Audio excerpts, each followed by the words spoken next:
My name is Alejandro. I am a queer Afro-Dominican writer and community organizer from the Bronx. I'm also the community outreach manager at Pan America. Pan America is really excited to partner with the Brooklyn Book Festival on this event and to be supporting the festival at large. Let's see. So we don't have books available in person today, but we do encourage you all to buy books online. We have this beautiful, beautiful anthology that we're going to be talking about today. And do we also, are the Dreaming Out Loud anthologies also sold online? Or, yeah? Okay, yeah. We'll talk about it all during the conversation. I'm going to go ahead and read the author bios, and then we'll get started with our conversation. So today I'm joined by the really, really amazing Álvaro Enrigue, Sonia Guiñansaca, and jahan. We're going to be having a really amazing conversation about immigration and writing and dialogue and community. So Álvaro Enrigue is the director and founder of Pan America's Dreaming Out Loud program. He's been the director since 2016. His work has appeared in the New York Times, El País, The Believer, Letras Libres, the New York Review of Books, and the London Review of Books, among others. He is the author of 5 novels, 2 books of short stories, and 1 book of literary criticism. He currently serves on the faculty of the MFA in Creative Writing for Writers of Spanish program at Hofstra University. Enrique was born in Mexico and lives in New York City. Sonia is an internationally acclaimed poet, cultural strategist, and activist who was born in Ecuador at the age of 5, migrated to the United States to reunite with their parents in New York.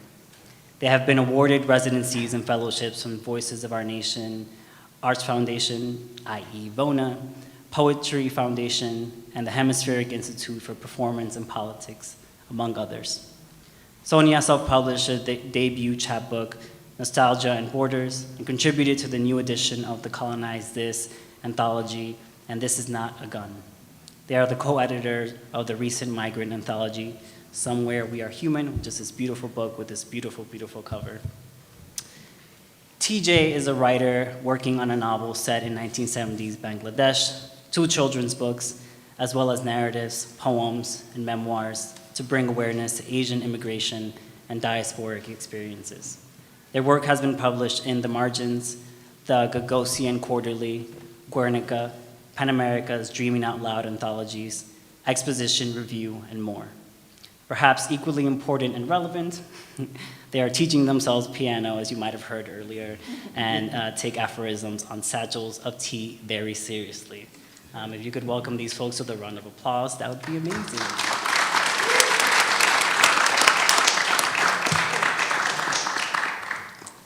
All right, so I want to start by talking about the writing practice. I feel like often when writers are invited to talk about how their work intersects with very important issues in society, we often forget to talk about the writing itself. So I'm wondering, and we can start wherever you think it makes sense, how does being an immigrant writer impact your writing practices? From the themes that you explore to the kinds of people that you write with or collaborate with, to the publication of the pieces themselves. Sonia, do you want to start us off first? Oh my God. Put me on the spot. Hi everyone, how's everyone doing today? We're good? And if you're not doing good, it's okay, I'm not doing good either. It's been a hard, year, decade, centuries, so it's all good. Thank you so much for moderating this incredible panel. This is my first time also meeting one of our contributors from the book, so I'm just stoked. And to your question, I think for me, as an immigrant writer, it's been, I guess I'll start here. As being a working class migrant writer, queer person, it is hard to make space and have the resources to dive into my creative practice. It's been a hustle, and it's been unapologetically trying to make that space available for myself. And so I tried to make as much space and time to write, and also living at these intersections, I often find myself also having to pause and reflect and try to survive and heal.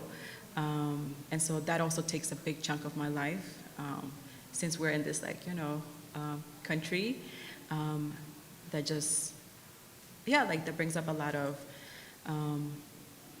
violence towards BIPOC, migrant folks, queer, trans folks. And so the process of being a writer, it's me trying to make time for that, but also survive.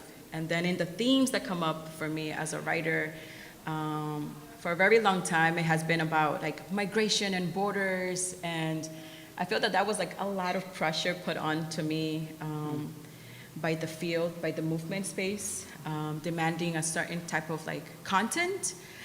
So all my poems, my very first collection is rooted and grounded on examining migration and borders and nostalgia.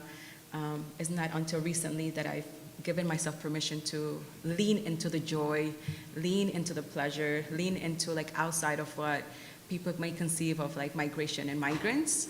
So I get to explore about being a messy dater and liking to look cute in outfits, or family dynamics. I think that I'll stop there. Me? Yeah. Sorry, I was too interested. Thank you for coming in this ugly day. Yeah, all right. I didn't break the baby, you are all lucky. but I think that I can connect and disconnect to you in this, the burden of representing something. I usually feel when I am a writer in America, as if I was in the World Cup, as if I were representing something that I don't think I have the right or the will to represent at all. But at the same time, I am what I am. So I arrived as an adult. I arrived when I was 20-something to the United States. So there's no remedy. I'm Mexican. There's nothing I can do, and I'm from Mexico City, and I'm from Coyoacán, and that is my identity, and there's nothing I can do about it. So, out of those spaces in which there is the very uncomfortable, or at least for me, well, not in the beginning. In the beginning, I was happy representing something, but there is this moment in which I began to feel uncomfortable. Out of that experience, in general, I think that the experience of a writer that is dislocated, it ends up being very comfortable, because I just write about Mexico, but sometimes I write about America. In general, I write about Mexico, and I have this distance, and more than anything, I feel that I have that to be a foreigner generates a space of a productive and comfortable space in which I can say things that if I were in Mexico I could not, because I would be in a panel like this every day. Here I have an incredibly the insulated life of a professor. So I feel like that, like a little bit disconnected of reality, and I think that is good for the process of writing that is so demanding of time and focus and all of that. Yeah. How about you, TJ? I have a lot to think about. I am thinking a lot right now, but first of all, I just want to say thank you to everyone for being here. Thank you for moderating the panel. Thank you for inviting me and supporting me in so many different ways. I think writing for me is a necessity, regardless of whether or not it's going to be shown to anyone. It's just a part of me living. But I do feel a sense of responsibility because we are connected to so many people. And for me personally, I'm connected to a lot of people that are still in the immigration process, have been through the immigration process, and have so many different stories. So there's a sense of responsibility, but at the same time, I think to myself, well, who am I to think I have a sense of responsibility here? So the safest place sometimes is just to write my own story, but even that place isn't that safe because, as Sonia mentioned, family dynamics and the people who might be reading, what are the repercussions? And then I think, okay, maybe I can do this ambiguously where you can't say it's a memoir, maybe it's just a story. But then I think, but I don't know, it's rooted somewhere. There are some things, especially in New York City, in the working class life, things that happen under the table, folks that are undocumented or come into this country in different ways, rather. They're living these experiences. And sometimes they're not ready to tell the story, or it's not safe to tell the story, but I know the story. How do I navigate that? So I pause a lot in my writing because I need to, out of a sense of respect, to honor other stories, but also honor my own perspective and being part of this world. So what you see is probably the end of me being courageous, but still doubting myself, like, what have I done? And I don't think that will ever really end. I will say that when I first started identifying that writing is an important part of my life was when I entered the Dreaming Out Loud workshops. And I felt so safe there to write whatever I wanted and to share whatever I wanted, and I've never found a space like that before. I'm not just talking it up, but to know that we're all holding these stories, and some of them are secrets, and we get to share what we want to at the time and pacing that we want, and that I felt very nurtured and safe.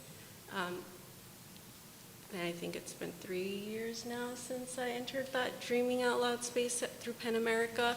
I would not be the person I am today if not for that space. I don't think I would even get to the point of sharing what I did share in the anthology if not for that space. So I keep writing, and sometimes it's just me trying to just make sense of my life, and other times it's me coming in with the purpose of, like, I want to say something and shed light on something, but I go back and I ask for permission, and I ask if it's safe for others. I try to write with community members as much as I can and try to equalize the space of not me being like an observer or even a researcher, but more like a co-creator.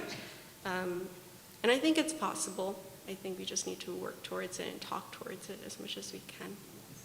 Yeah, I love that y'all are bringing up sort of the the nuance of representation, right? Because at least in my own experience, it at once can feel very paralyzing to feel like you have to speak for on behalf of other people, right? As writers, I think we're very protective of, well, this is my voice and I'm only speaking for myself. And at the same time, there's a lot of fucked up stuff in the world, right? And it's a lot of injustice in the world, and writing can be a great vehicle to combat some of the social stigmas and the social inequality that we see in the world. And so I am wondering, and I have to ask because this is sort of the subject of our panel conversation today, and that is how do you think that writing in any capacity, whether it's a poem, a short story, an essay, how can writing impact public discourse around immigration, how we talk about immigration on a dialogue level, and also on a larger structural level? That's a heavy one, I know. I could take it. Yeah, go for it. I think for me, when I hear that question, I think of it in two parts. So one, what does like writing do for the community itself, or where these writers are coming from, which is like for ourselves to feel reflected, for us to hear, for us to like talk to each other, to process or to reflect, to make room for each other, and just have our own like space, and then thinking about like how does that impact like public larger discourse. Is that I wholeheartedly believe that like culture, arts and culture impact the way the policy and legislation comes about, right? Like where we are able to move hearts and minds, where we are able to like shift discourse, it starts in the culture. It's in the things that we read, the music that we hear, the clothes that we wear, where we worship, it's the food that we eat. And so in these spaces where we are like grappling with ourselves, like with our hearts and our minds and like our connections to stories and people, that's where we start. And then that impacts policy. And I always also say that the culture can exist without the policy work, right? They complement each other. And so when we're thinking of like shifting immigration policy, or we were thinking about shifting like climate discourse or reproductive justice, like it starts in these stories. It starts in putting a face to these themes. It's not just the data. It is not just like talking points. It is our communities, is these people, it's stories, and yeah. So I feel like they're in conversation. We can never get policy change or any like shift in policy without the shifts and the changes that are happening in culture. That's why artists and cultural workers are so critical. Like we are pushing not just reactionary language, but we're pushing like the visionary language of like, what would it look like for us to have like a world without borders, or prison systems, or detention centers. And so that's like, I feel like that engages like the policy work. Yeah. I don't know, like anything, but I think that it makes a line, you know, it marks it. To just add that writing is always political, I think, always. There's no way to, this is not my idea, it's Laclau's idea, an Argentinian philosopher, but your supermarket list is a political document. Right? I can see for whom you vote if I read your supermarket list. So writing is always political, and if someone says, which was frequent in Mexico when I was a young writer, someone says that is an apolitical writer, it's a right-wing writer. You know, it tends to be, a conservative writer tends to think that his writing is not political, you know, and their writing.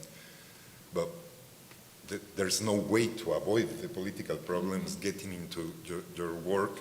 What is difficult, at least for me, more in a workshop level, in the field of writing, is following the original plan.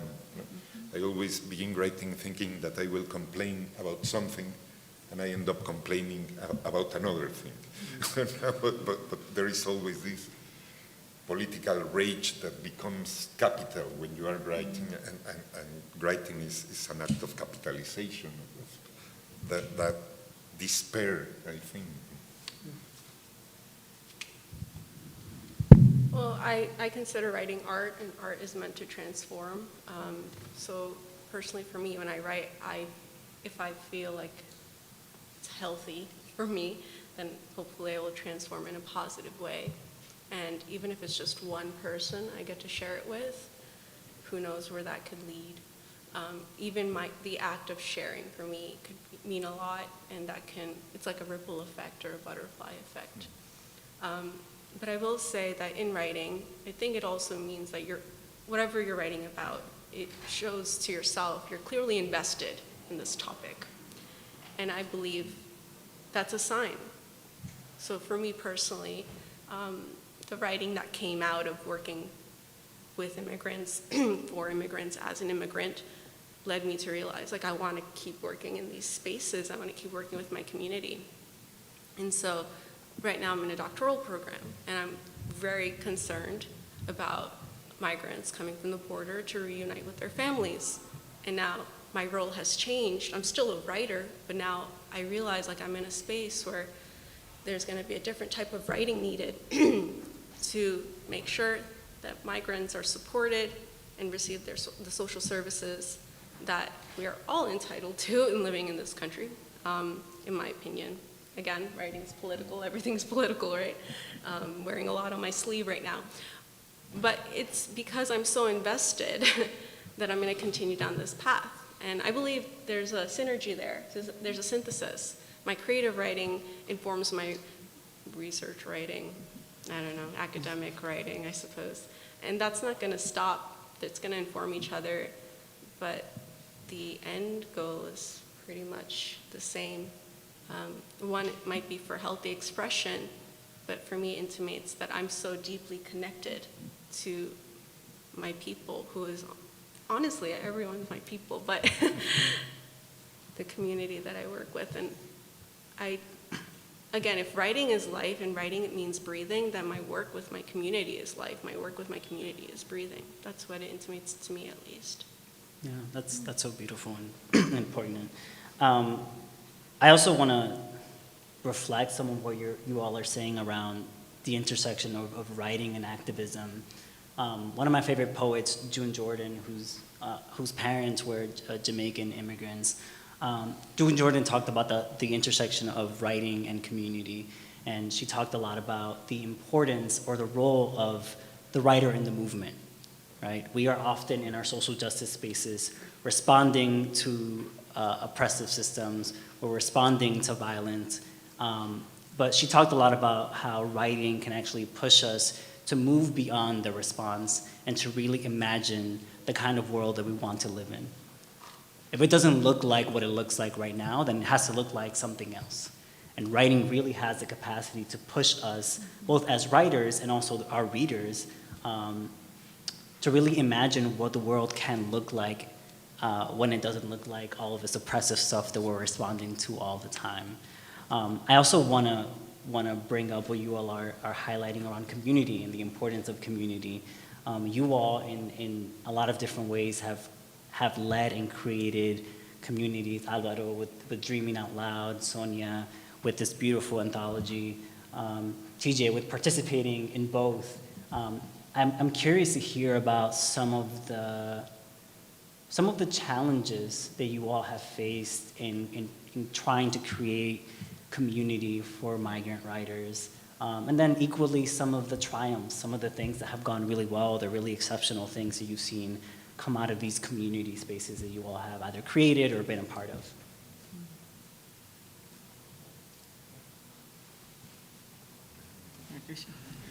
We're just gonna keep the order. Yeah. I'm interested to know like what's people's like signs. Oh my God. Will tell me a lot. I'm a Gemini. I can be honest and own up to the Gemini. So I think for me, I started as a writer about 12 years ago. I was super grateful to all the incredible English professors and teachers who, in middle school and high school, who just gave me space to just like get lost in the books. At a particular time when I was in high school, I was trying to grapple with like what my life was gonna look like because I was undocumented and trying to figure out like what is my route? Am I gonna be able to go to college? Am I gonna get deported? Is my mixed status family like are gonna be put in detention centers? Like all these things that a child, a young adult should not be having to grapple with, right? So I enter writing as a way to want to tell my story, and it was in my journals. It was not public. And when I wanted to go into writing spaces, creative writing spaces, there weren't many safe spaces for undocumented writers. And I'm thinking of, like, this is 2008, 2009, there weren't any, and that I had access to, or that were led by other people that looked like me that had similar stories. And so it came out of that necessity for me to create those spaces. And so I, along with other undocumented writers who we didn't call ourselves writers, we just like, we want to write poems on a Saturday, on the first Saturday of the month. And we called it Dreaming in Ink. And we had amazing community allies who maybe came from migrant families, I'm thinking of like Dominican and Puerto Rican writers who like offered their time on Saturdays to help and like to guide us through creative writing sessions. And so when I think of community, I think of like us imagining something that was not possible or imaginable and daring during that time. And that work I was doing simultaneously as I was organizing with other undocumented folks in New York City. So I was part of the New York State Youth Leadership Council, which is like the first and only during that time, undocumented run space in New York City, like undocumented youth run space in New York City. And we were mobilizing, we were stopping deportations in New York City, but also nationally. And that community of writing also seeped into our like national strategy and national work.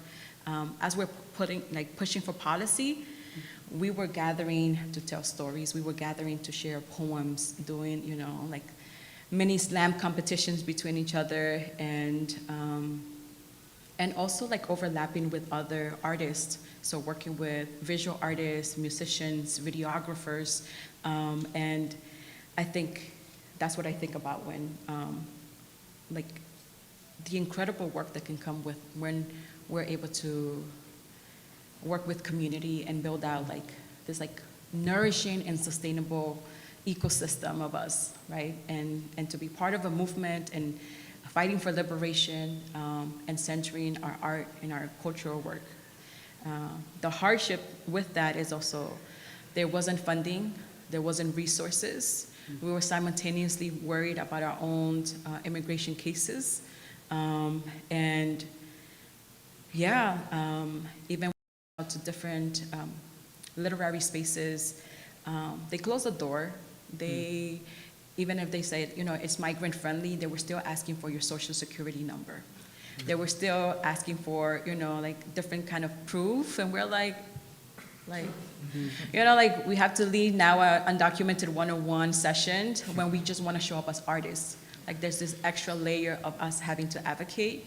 And even for myself as an artist, I've had to create spaces, programs, initiatives before I was even able to practice my own craft. And so now that there's like so many more opportunities and resources, now I'm like, hey, like, I know people, may think of me as like this like mid-career artist, but like I still didn't get those opportunities. So I'm still like going back and forth between my own craft, and I feel like that's still also the same experience for many undocumented and not just like documented people, but like folks who are like outside of those like different statuses that we're still trying to grapple with, like access to resources as creatives. But again, like I want to honor and uplift that within community building, we were able to imagine those spaces, and we did it when it wasn't grantable, when, like foundations were not like knocking on the door to, when it wasn't a thing, it wasn't trendy, it was out of necessity and urgency. You can snap, yeah.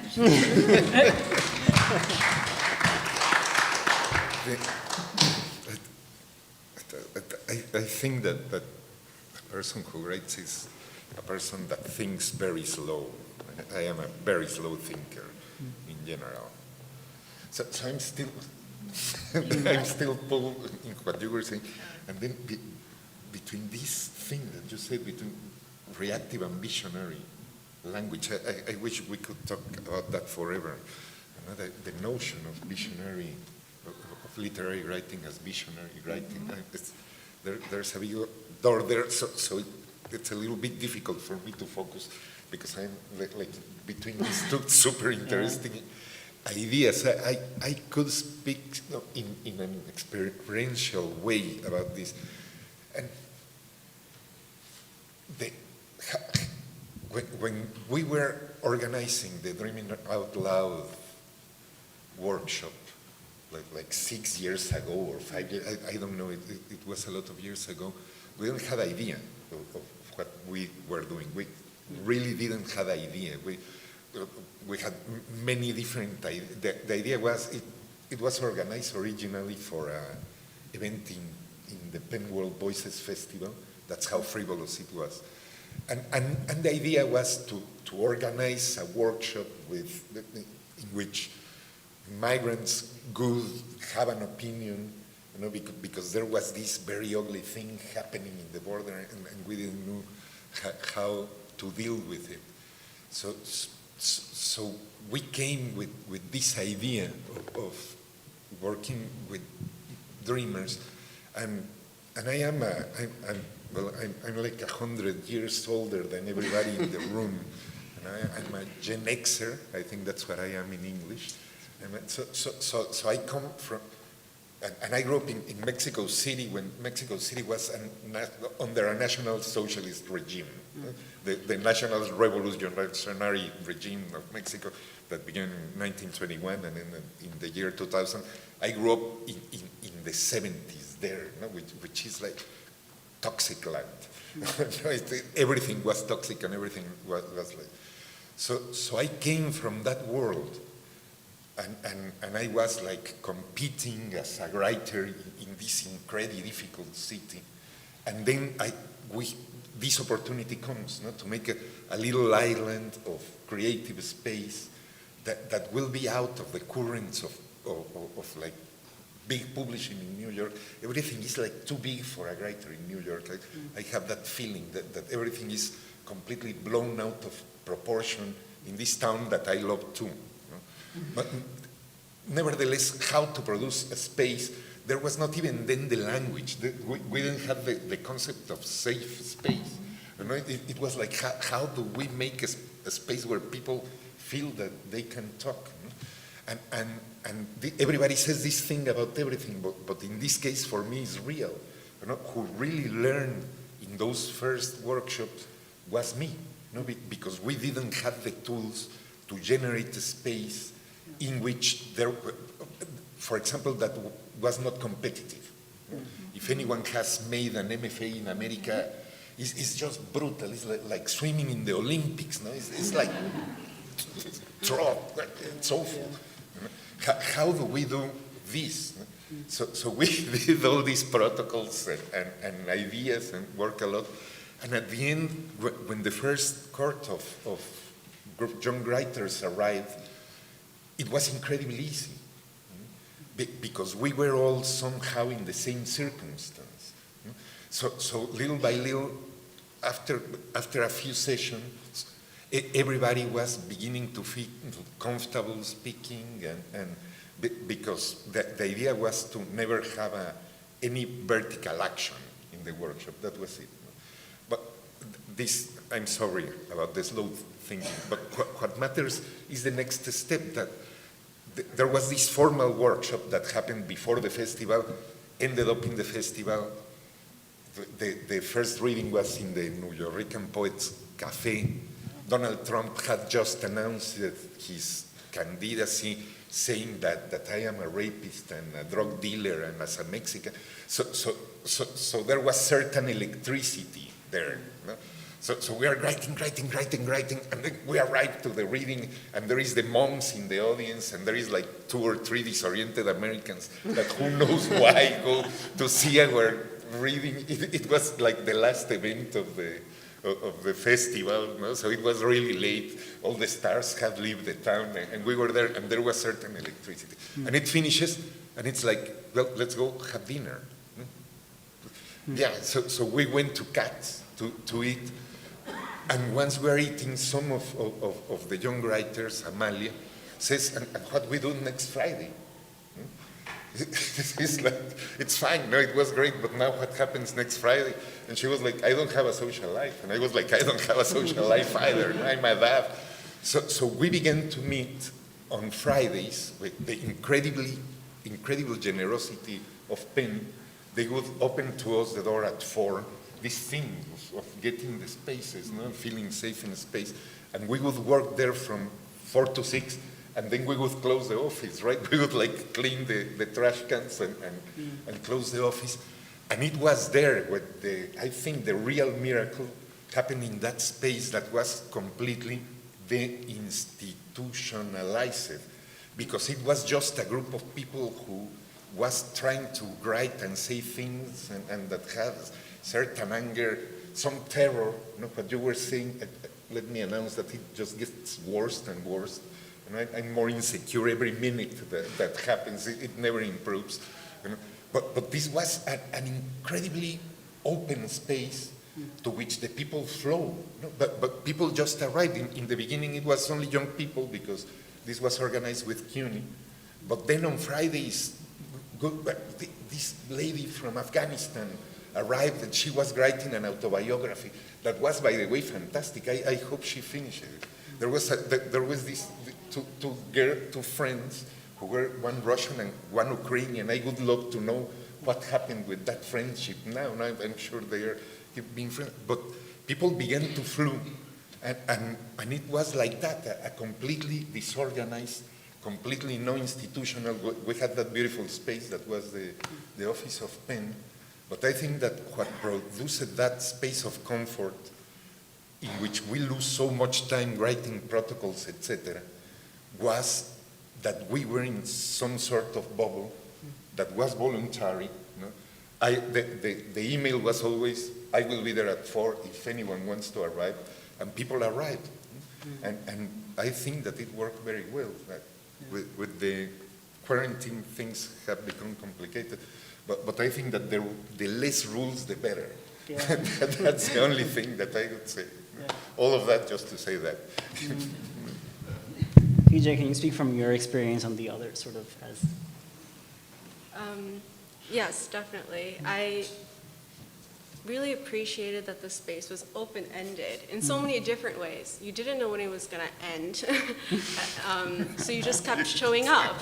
And that's what I really appreciated, because I think Álvaro mentioned, like, a lot of times when you even think about writing, and Sonia mentioned this too, there's these ideas of like, I have to enter this program, I have to like be part of an institution, I need funding, I need this in order to show myself that, okay, I am a writer, or I am writing, and I have the support to do that. When honestly, I'm sure every single person in this room is a writer, and you don't need anyone or anything to tell you that. And not that you need to even put the label on yourself. It's just you are being. That's how I think of it. So I appreciated the space because you just show up. It's okay, however you are. It didn't feel like I had to meet a deadline. It didn't feel like I was fitting into this cookie cutter workshop mold that sometimes things go in. It was amorphous, it was improving and evolving, and all you had to do was show up, and I really appreciated that because I think real growth happens there. In Jamaica, Queens, there's this place in front of Queens, I think Family Court. No, is it Civil Court? It's one of the courts. And there are these stumps out in front of the courts, and each stump has like a name of a place in Queens, like Bayside, Elmhurst. And this community is mostly immigrants from all sorts of places, Bangladesh, Colombia, Mexico, like you name it. But everyone shows up there. No one tells them to show up there. Like they're just there with their kids, playing soccer, with their bikes. They're getting dollar coffee across the street from the Colombian bakery. There's a Starbucks there, and it's okay. It is what it is at this point. That's the first Starbucks in Jamaica, I think. But the point is, these spaces exist right now. They're available. People know they're there. They know they're going to see someone they know there. They don't know who's going to show up. That's how it felt on Fridays at Pan America. They don't know who's going to show up, but they know it's going to be okay, even if it's just like one person. I will say one thing that the pandemic opened up for us was that because meetings were online, we even had people from different states coming in and feeling like, okay, we can write together. Is it really okay for me to be here? Yeah, it's okay for you to be here. Please come back. Keep please coming. And I don't know, I really appreciated that. That's a very unique space. I've never really been in a space like that before. So yeah, I can go on and on. It was difficult in the beginning, when all these people from California, began to show up in the screen, and we were like, ooh. They have a different experience. Yeah, Sonia, I want to ask you also about the book, sort of like where the idea came from and how the process was of bringing together all of these amazing writers to fill the pages of one book? Yes. I wanted to add a little bit to the last question. Yeah, I'm like, so much to share, right? I think that it's important for me to name that where we are now, like in the arts and culture or politically, it's a buildup from like the sanctuary movements, from work that was being done in the South, like Black organizers, people who are working for queer and trans and like liberation. Like that has allowed us to show up in this particular place where we are at now organizing, and for many of these like spaces to exist. And so I don't want to erase that undocumented like organizers, undocumented creatives, like I want to say like more than a decade ago, we're being unapologetically, we're being unafraid, we're being like, just like taking up the space and putting out very daringly like the spaces that we needed to do politically and culturally, which allowed us to now to like envision more programs and to shift the trajectory of like how many like arts and culture spaces and like imagine the programs that they want to do. It came from that, and it has always existed in communities, even if there's no flyer, if there's no archive note of it, it exists there. So I don't want to erase that. This is not like, I don't want there to be a misunderstanding that we're creating something new or that is something fresh right now. It's been there in community, and it took the incredible work and organizing of many undocumented organizers and culture workers, specifically undocumented queer, trans, non-binary folks of color. So I just wanted to name that, because that is often erased.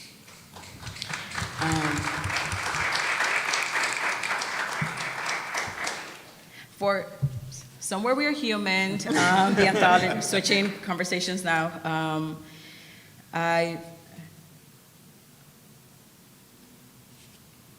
there has been journals, there has been zines, chapbooks of collections of like undocumented stories. So Somewhere We Are Human is not the first.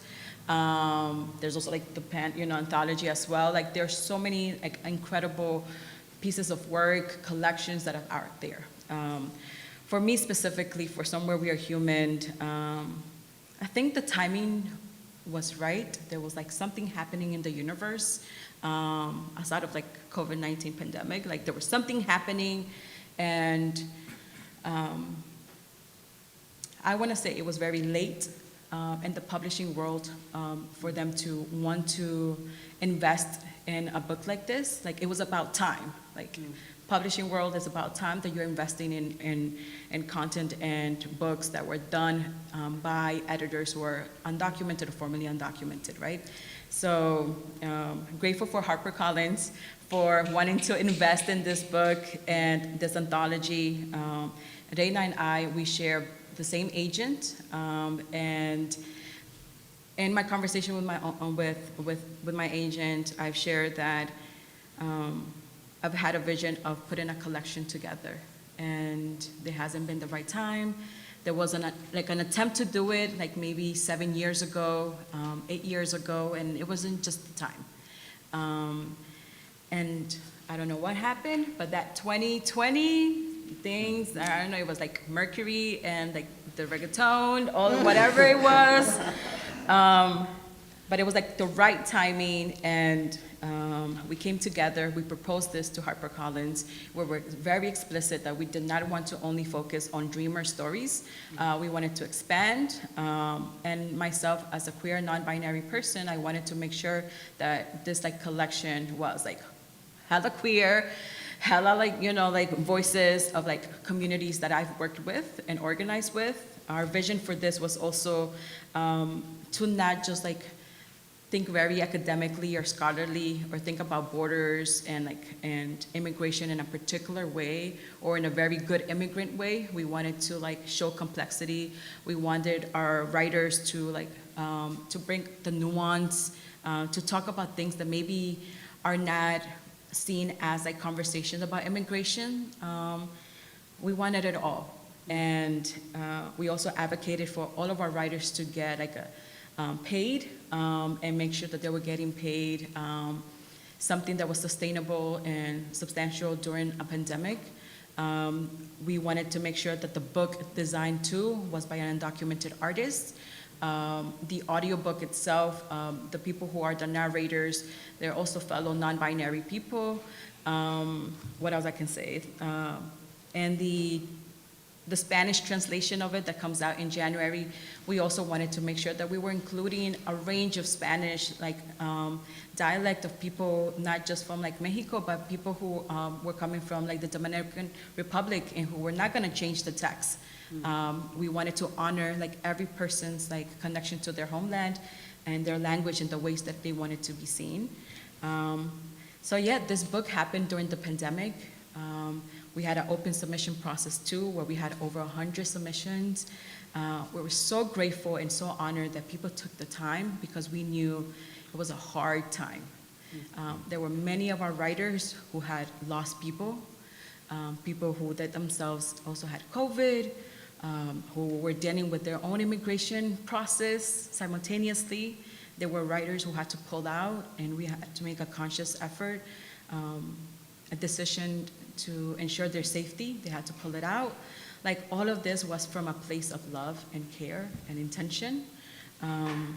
And I would have never imagined this being at Barnes and Nobles. And to see like my grandfather like walk in and get one. And also not to say like our local bookstores are not important, right? Like these zines and books have existed and continue to exist in, and now it's a little bit out there of reach for other folks who may not have like the luck to have a radical bookstore in their community. So yeah, that's Somewhere We Are Human. As an editor, it was hard. I had to get a lot of therapy sessions. I was telling my therapist, I was like, we need to talk. And also as a contributor myself, it took a time for me to come up with the right poems. And the title itself came from one of my poems, Somewhere We Are Human, because we wanted to honor that even if there's like fucked up country, whatever politician thinks that you're not human, they call you illegal or whatever it is, that like, no, we exist somewhere. We exist everywhere. We're human. We have nicknames, we are loved, we have families, we have, you know, like this like trajectory of being human, even if you may not see it, like somewhere we are human. Yeah, and I got to co-edit this with Reina Grande, and that was a Virgo and a Gemini, you know, putting this together. So it was like a bunch of Google Docs and FaceTimes, and we were so honored and lucky to have like contributors like TJ, like who just like contributed incredible pieces, and like poems that on page you're just like taken aback. So I hope when you grab a copy, that you take the time to go through each story, because it does need like for you to take time and breaks. But it was an effort of love, and I hope this is not the last anthology that comes out. And I hope many of more of our undocumented writers get the investment and the resources. Because if anything, this shows you that our creative community, our migrant creative community is out there, and we've been doing it. So we're just waiting for you to get, to finally get on board. Yeah. Like. I want to ask one last question. We have 1 minute left. I want to end on something. Can I say just one thing? Yes. We saw it from the other side, right? Hannah is around there. We saw it from the other side, and there were always in our tiny little workshop in a corner of the world on Friday nights. There were these rumors about books. There is this magazine that is publishing people, and this arrived like a tsunami. It was like Madonna is gonna show in the room. It felt like a project with a great start in the beginning, and there it is. No? That's all. Thank you. Really. Yeah, we prefer the metaphor of Beyonce in this room. I want to end on joy, because I think often often people who are marginalized in multiplicity of ways are often reduced to writing about oppression. Here's my oppression narrative, so that you can see that I'm a human being. So I want to end on joy to ask you all individually how, where you find joy in your writing practice. We can start this way maybe. So Thank you. TJ, do you want to go I'm a little first? parched, I'm like been talking, but yeah. And we do have 1 minute left, so this is a lightning round, 2 sentences. I'm just grateful every day that I get to be in front of a page and maybe one day share it with folks. Like this moment right now is very joyful for me. I never thought I would be here. So thank you everyone for being part of this experience with me.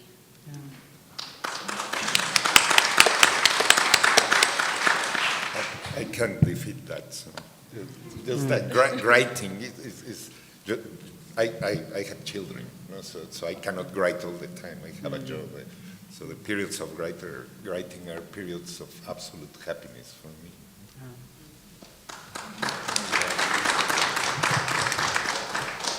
I find joy in the collaborations I get to do with other visual artists. Like we just do like amazing badass work. So other like migrant writers, migrant visual artists, filmmakers, that collaboration and that effort of like just creating things in multi-dimensional ways.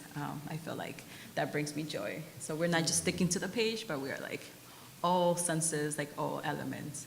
That brings me joy. How about you, Alejandro?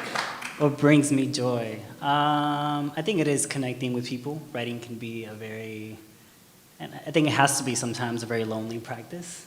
So it's nice to be able to be in rooms like this and connect with people that care deeply about the written and spoken word. I also want to say before we go, or as we go, thank you all so much again for coming out. As TJ was saying, showing up is half the battle. There's a lot going on in the world, in our personal lives, in our collective lives. I don't know about you all, but sometimes I don't want to get out of bed. So the fact that we're all here sharing space, it means something. And so I hope that you connect with someone today, that you talk to these amazing writers after the panel conversation, that you talk to each other, and that you take a new friend out of this experience. Yeah, one more round of applause for our amazing panel.